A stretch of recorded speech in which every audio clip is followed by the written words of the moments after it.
কারণ আনন্দপুরে ধিকি ধিকি আগুন। নাজিরাবাদে গঙ্গারাম দাসের গোডাউন ঘর এখন ধ্বংসস্তূপে পরিণত হয়েছে। অগ্নিকাণ্ডে ভেঙে পড়েছে গঙ্গারামের অফিস ঘর। সেখানকার ছবি তুলে ধরেছেন আমাদের প্রতিনিধি, সেই ছবি দেখাবো। কিন্তু এই অগ্নিকাণ্ডের ঘটনা একদিকে যেরকম একের পর এক নিখোঁজ রয়েছেন, এই গোডাউনের কি অবস্থা সেই ছবিটা তুলে ধরেছেন আমাদের প্রতিনিধি মফিজুল ইসলাম। গঙ্গাধর দাসের বেআইনি গোডাউনের যে অফিস ভবন, তার একেবারে টপ ফ্লোরে এই মুহূর্তে আমরা রয়েছি।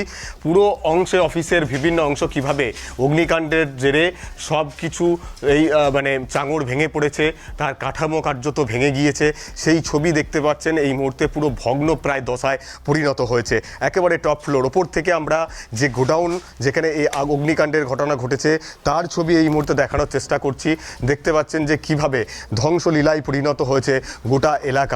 কার্যত সেই ছবি গোপাল সেন তার ক্যামেরার মাধ্যমে তুলে ধরছেন। ফলে এইভাবে পুরো অগ্নিকাণ্ডের ঘটনা ঘটেছে, যা কিন্তু ফায়ারের কোনো ছাড়পত্র ছাড়াই বেআইনিভাবে চলছিল বছরের পর বছর ধরে। এই এত বছর ধরে বেআইনিভাবে এই ফায়ারের ক্লিয়ারেন্স ছাড়া কিভাবে চলল এই গোডাউন, স্বাভাবিকভাবেই সেই প্রশ্নগুলো যখন উঠছে তখন বিভিন্ন অংশের এই ধ্বংসাবশেষ সেই চিত্র কিন্তু আমরা তুলে ধরার চেষ্টা করছি। এবং এখান থেকেও আমি একটু দেখাতে বলবো নিচের অংশটা, যে কিভাবে এই ধ্বংসলীলায় পরিণত হয়েছে। এখনও কিভাবে গোডাউনের ওপরের অংশ থেকে ধোঁয়া বাইরে বেরোতে দেখা যাচ্ছে। অর্থাৎ বিভিন্ন অংশে এখনও যে এই পকেট ফায়ার রয়েছে সেটা কিন্তু আর বলার অপেক্ষা রাখে না। একেবারে তিনতলায় আমরা ছিলাম, তিনতলা থেকে নিচে নামার চেষ্টা করছি। ধীরে ধীরে গোপাল সেন রয়েছে, সে নামছে। কারণ হচ্ছে এখানে অত্যন্ত ভয়ঙ্কর পরিস্থিতি, তার মধ্যেই আমরা একটু আস্তে আস্তে দেখানোর জন্য নিচে নামার চেষ্টা করছি। পুরোটাই যে জলাভূমি ভরাট করে তৈরি হয়েছে এই গোডাউন সম্পূর্ণ বেআইনিভাবে, তার এই চিত্রটা দেখুন। গোডাউনের পিছনের পুরো এলাকা ভেড়ি এবং জলাভূমি।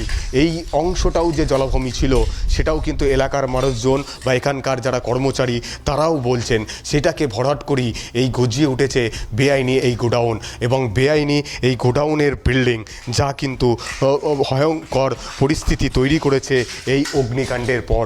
আমরা নিচের তলার দিকে আস্তে আস্তে যাব পুরো চিত্রটা তুলে ধরতে, যে এই ভবন অর্থাৎ অফিস ভবনটার কি পরিস্থিতি হয়ে রয়েছে। ভগ্ন প্রায় দশায় পরিণত হয়েছে এই ডেকোরেটার্সের অফিস ভবন। তার প্রত্যেকটা ফ্লোর আপনাদের কাছে এইভাবেই তুলে ধরার চেষ্টা করলাম। যদিও পুলিশের তরফ থেকে বলা হচ্ছে এটা কিন্তু একেবারে ঝুঁকিপূর্ণ পরিস্থিতি তৈরি হয়েছে, কিন্তু তারপরেও আপনাদের কাছে বিষয়টা তুলে ধরার জন্য আমরা এই বিল্ডিংটার উপরতলা থেকে নিচতলার কি চিত্র হয়ে রয়েছে সেটা তুলে ধরার চেষ্টা করলাম। ক্যামেরায় গোপাল সেনের সঙ্গে মফিজুল ইসলাম, ক্যালকাটা নিউজ, কলকাতা। ভয়ঙ্কর একটা ছবি এবং কোথাও ধিক ধিক করে এখনো আগুন জ্বলছে। এই অফিস ঘর গোডাউনটি কি অবস্থা হয়েছে, চারিদিকে ছাইয়ের স্তূপ হয়েছে। আনন্দপুরে এখন যেন আর্তনাদ শুধুই। আনন্দপুরে অগ্নিকাণ্ডে মৃত্যু হচ্ছে একাধিক জনের। নরেন্দ্রপুর থানায় মোট মিসিং ডায়েরি হচ্ছে 12 জনের পরিবার। তারা যোগাযোগ করে বারুইপুর জেলা পুলিশ নরেন্দ্রপুর থানার সঙ্গে যোগাযোগ করে। সরকারিভাবে এখনও দেহ উদ্ধার 8 জনের। ঘটনাস্থলে অনেক কর্মীর পরিবার তারা উপস্থিত রয়েছেন, তাদের পরিজনদের খোঁজই পাওয়া যাচ্ছে না। কোথায় গেলেন তারা, কি পরিণতি তাদের? সেক্ষেত্রে সংখ্যাটা 20 থেকে 25 পার হয়ে যেতে পারে। দেহাংশের খোঁজ মিলছে। এদিকে কাটাপুকুর মর্গে নিয়ে যাওয়া হয়েছে উদ্ধার হওয়া দেহাংশগুলো। যে 12 জনের পরিবার যোগাযোগ করেছে, বারুইপুর পুলিশ তাদের তালিকা একটা তৈরি করেছে।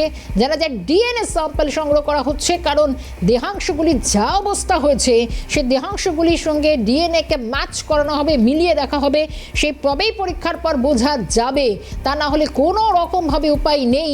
কারণ একের পর এক যে দেহগুলোর অবস্থা হয়ে দাঁড়িয়েছে, পুরো ছাই হয়ে গেছে, চারিদিকে পোড়া গন্ধ এবং ছাইয়ের সঙ্গে যেন কোথাও হাড়গোড় মিশে গিয়েছে। যে অফিস গোডাউন সেটার ছবি দেখাচ্ছিলাম এবং একের পর এক স্বজন হারারা, তারা আজও বুক ফাটা আর্তনাদ। গোটা আনন্দপুর জুড়ে একের পর এক মানুষ, সংখ্যাটা দীর্ঘায়িত হচ্ছে তালিকার। 25 থেকে 30 জনের কাছাকাছি। এরা গেলেন কোথায়? একের পর এক কর্মী। পূর্ব মেদিনীপুরে একটি পরিবার যেখানে 13 জন নিখোঁজ রয়েছেন, তারা কোথায় গেলেন? কারখানার বিভিন্ন অংশে ধিকি ধিকি আগুন জ্বলছে। ঘটনার প্রায় 35 ঘন্টা ছুটে চলল, এখনো পর্যন্ত সম্পূর্ণরূপে আগুনকে নিয়ন্ত্রণে আনা যায়নি। দমকলকে যথেষ্ট বেগ পেতে হয়েছে। সকালে দমকলের ডিজি ফায়ার তিনি গিয়েছিলেন কোথাও কিছু বললেন, আবার কোথাও কিছু না বলার মধ্যেও অনেক কিছু বলে গেলেন ডিজি ফায়ার। এবং দমকলের যে কোনো ছাড়পত্র ছিল না সেটাও দমকলের ডিজি স্পষ্ট করেছেন। ঠিক তার কিছু মুহূর্তে পর দমকল মন্ত্রী সুজিত বসু তিনি গিয়েছিলেন ঘটনা 32 ঘন্টা পর। দমকল মন্ত্রী তাকে তার যাওয়া কথাও বলেছেন, তিনি ঘুরে দেখেছেন, তদন্ত হওয়াটা প্রয়োজন বলেছেন সুজিত বসু। মোমো কারখানার ভিতরে থাকা এই বিপুল দাহ্য পদার্থই আগুন কি বাড়াতে সাহায্য করে? মোমো কারখানার অন্দরে নজর ঘোরালে স্পষ্ট হচ্ছে যে দাহ্য পদার্থের উপস্থিতি। আর মোমো কারখানার ভিতর সারি সারি সাজানো রয়েছে অক্সিজেন সিলিন্ডার। কি কারণে অক্সিজেনের ব্যবহার করা হতো তার তো কোনো স্পষ্ট উত্তর মেলেনি। মোমো হাবের কর্মীরা অগ্নি নির্বাপক যন্ত্র দিয়ে আগুন নেভানোর কাজ করে প্রাথমিকভাবে, কিন্তু আগুন দ্রুত গতিতে ছড়িয়ে পড়লে দমকলকে ডাকতে হয়। কিন্তু তারপরের ঘটনা সবারই জানা। মোমো কারখানার ভিতরে একের পর এক দাহ্য পদার্থ, একের পর এক সিলিন্ডার মজুত করে রাখা হয়েছিল। কি কারণ, কেন সিলিন্ডারগুলো মজুত করে রাখা হয়েছিল? কিন্তু তারপর এত বড় বিপর্যয়। ছবি তুলে ধরেছেন আমাদের প্রতিনিধি সেই এলাকা ঘুরে শুভজিৎ দে। প্রস্তুতকারী সংস্থার যে গোডাউনে আনন্দপুরে আগুন লাগার ঘটনা ঘটে, সেই ভেতরটা কার্যত এই মুহূর্তে যদুগৃহে পরিণত হয়েছে। এবং ভেতরে নজর রাখলে দেখা যাবে যে 5000 স্কোয়ার ফিটেরও বেশি একটি জায়গা, যেখানে সঠিকভাবে অগ্নি নির্বাপন ব্যবস্থা কোনো রকম ভাবেই নেই। গতকাল আগুন লাগার পরবর্তী সময়ে যারা এর ভেতরে ছিলেন তারা চেষ্টা চালিয়েছিলেন আগুনকে নেভানোর। তার একটি প্রমাণ একটু নজর করলেই দেখা যাবে বাইরে পড়ে রয়েছে একটি ফায়ার এক্সটিংগুইশার, এবং ফায়ার এক্সটিংগুইশারের যে অংশটি, ঠিক মাথার যে অংশটি, সেটি দেখা যাচ্ছে তার যে ক্লিপ, সেই ক্লিপটি খোলা হয়েছে, সেফটি পিন সেটা খোলা, এবং ফায়ার এক্সটিংগুইশার যে ব্যবহার করা হয়েছে তা এই এক্সটিংগুইশারের ওপরের যে অংশটা, সেই অংশটা দেখলেই বোঝা যাবে। অর্থাৎ এটাকে ব্যবহার করে আগুন নেভানোর যে প্রচেষ্টা, প্রাণে বাঁচার যে আপ্রাণ প্রচেষ্টা, সেই প্রচেষ্টা চালিয়েছিলেন এখানে যারা সে সময় উপস্থিত ছিলেন। কিন্তু তার পরবর্তী সময় তারা কি আদৌ বেঁচে আছেন, আদৌ কি তারা জীবিত, এ নিয়ে প্রশ্ন রয়েছে। একই সঙ্গে কিভাবে দাউ দাউ করে এভাবে আগুন ছড়িয়ে পড়ল তার একটি কারণ, একদিকে থাকা চারিদিকে ছড়িয়ে ছিটিয়ে থাকা দাহ্য পদার্থ, আর অন্যদিকে রয়েছে, ঠিক ভেতরে নজর করলেই দেখা যাবে একের পর এক অক্সিজেন সিলিন্ডার। কি কারণে এই অক্সিজেন সিলিন্ডারগুলিকে ব্যবহার করা হতো? পরপর দেখা যাচ্ছে অগন্তি অক্সিজেন সিলিন্ডার পড়ে রয়েছে। এই অক্সিজেন সিলিন্ডারগুলো কি কারণে ব্যবহার করা হতো এই নিয়েও প্রশ্ন উঠছে।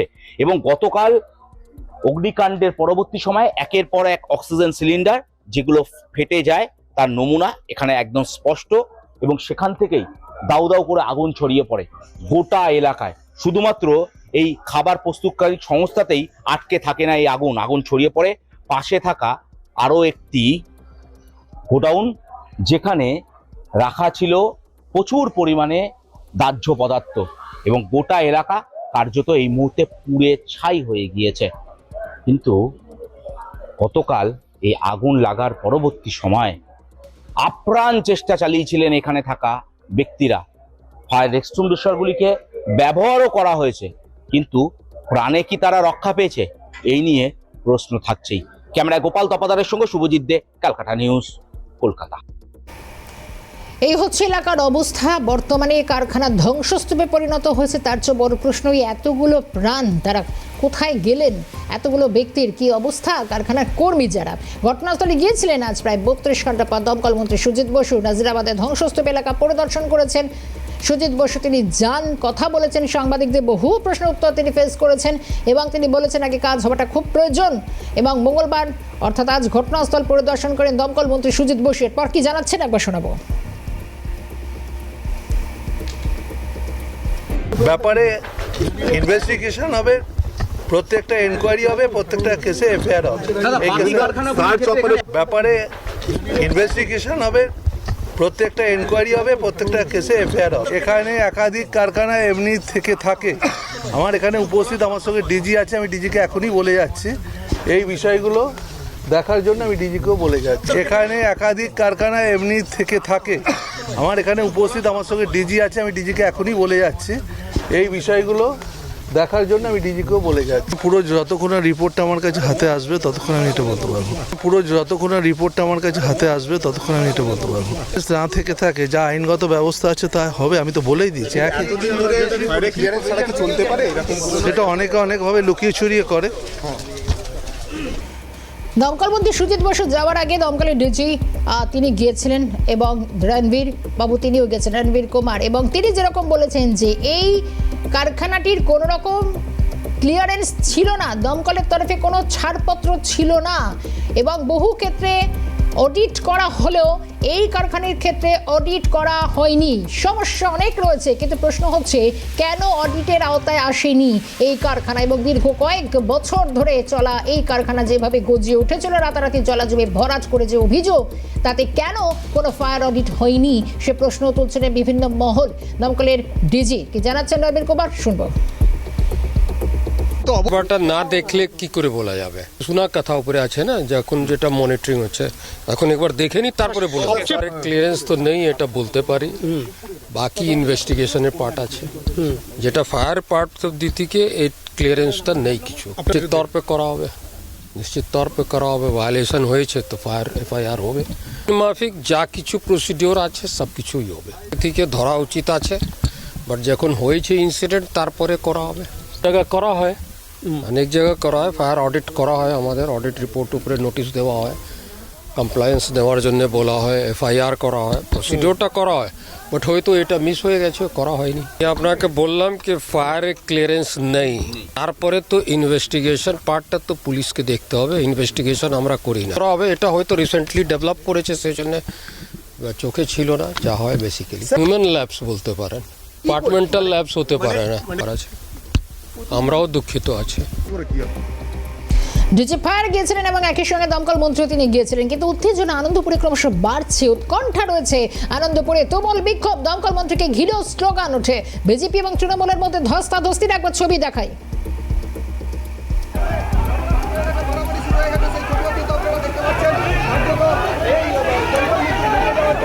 এই উত্তেজনা কিন্তু এখানে একেবারে ছড়িয়ে পড়েছে। বিজেপির যারা এসেছিলেন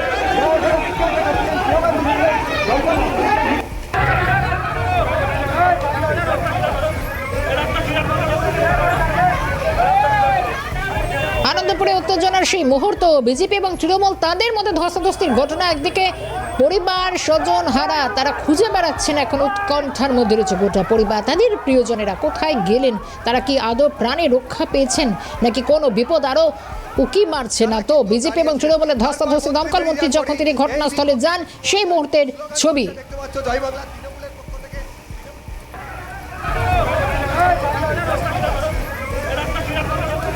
দমকল মন্ত্রী হাই হাই এই স্লোগান দিচ্ছে। দাঁড়ান, কালকে থেকে আমরা সকাল থেকে এখানে আছি স্যার, আমাদের কথা বললো কারখানা যদি কারো মৃত্যু হয় ওটা স্বাভাবিকভাবে প্রত্যেকটা খারাপ লাগা, আমাদের এই মা বোন ভাই সবাই যাই হোক একটা কিছু একটা খারাপ লাগা নিজেরই, কিন্তু সেটা কেন্দ্র করে কোনো একটা দল রাজনীতি করবে এতটা নস্করজনক এত নিষ্ঠুরতম হতে পারে, সেটা দেখে অবাক হয়েছি। একটা মন্ত্রী সে যাচ্ছে, তাকে কী ধরনের উল্টো পাল্টা যে ধরনের কথা বলছে সেগুলো তো আমরা কখনো সহ্য করবো না স্যার। একটা ভিজিট করতেছে তারও তো একটা জিনিস, একটা আমরাও চাই যার যার একটা ক্ষতি হয়েছে তাদের একটা আর্থিক সহযোগিতা করা হোক, তাকে একটা কোনো জবের ব্যবস্থা হোক, কি তাকে কেন্দ্র করে এইভাবে রাজনীতি, রাস্তাঘাট করে রাজনীতি, সেটা কখনো মেনে নেব। দালাল বলে স্লোগান দিচ্ছে, উল্টো পাল্টা কথা বলছে, আপনি তো দেখেছেন চিৎকার করছে, আমরা কখনো এখনো মতো কালকে থেকে এত পরিষেবা দিচ্ছি, সকালে যে সমস্ত ভিকটিম ফ্যামিলি তাদেরকে আমরা খাওয়া দাওয়া থাকা, ইভেন আমরা ডাক্তার দিয়ে ট্রিটমেন্ট করাচ্ছি, ইভেন রাত 11টা অবধি 12টা অবধি আমরা নিজের অ্যাভেলেবেল এখানে। দেখুন এই মুহূর্তে একটা ঘটনা ঘটেছে, এটা সত্যি দুঃখজনক ঘটনা, এটা সবাই দুঃখিত সবাই, তো এটাকে নিয়ে বিজেপি যেভাবে আমাদের মন্ত্রী আমাদের মুখ্যমন্ত্রীর উপরে যেভাবে অভিযোগ দিচ্ছে এটা ভিত্তিহীন, এটাও ঠিক নয়। বিজেপি দালালগুলো দালালি করতেছে আর কিচ্ছু না। মন্ত্রীকে ঘিরে বিক্ষোভ করছিল, কোনো বিজেপি এখানে শুধু এখানে মানুষ মরছে, এটা মানুষ মরে ওরা রাজনীতি করছে, মানুষ মরে দমকল মন্ত্রীকে ঘিরে স্লোগান দিচ্ছিল, মানুষ মরে গেছে রাজনীতি, কোনো রাজনীতি চলে না, মানুষের মৃত্যু হয়েছে সেটা সবাই মানুষ হিসেবে পাশে আছি, মানুষ হিসেবে পাশে আছি, বিজেপি দালালকে দালালি করতে দেব না, দেব না। একটা ছবি দেখলাম, একটা ছবি দেখলাম, দমকল মন্ত্রী যখন যাচ্ছিল বিজেপি স্লোগান দিচ্ছিল, মিথ্যা করছে, মিথ্যা প্রচার করছে ওরা, এখানে বিজেপি দালালি করছে। তৃণমূল বলছে কোনো রাজনীতি এখানে করা উচিত নয়, প্রচুর মানুষের যাদের জীবন বিপন্ন তারা কোথায় গেলেন তাদেরকে আগে উদ্ধার করতে হবে, অন্যদিকে পাল্টা বিজেপির কি বক্তব্য শোনাই। পুলিশ যেন গুন্ডা হয়ে গেছে, আমাদেরকে বলছে যান, পুলিশ আমাদেরকে বলছে যান এখান থেকে। আমি ভেবেছি তৃণমূলের গুন্ডা পাইনি, আমি ভেবেছি পরে শুনি পুলিশ স্লোগান দিচ্ছিলাম আমরা, গণতন্ত্রের বলতে দিয়ে স্লোগান দিচ্ছিলাম, হঠাৎ করে দেখি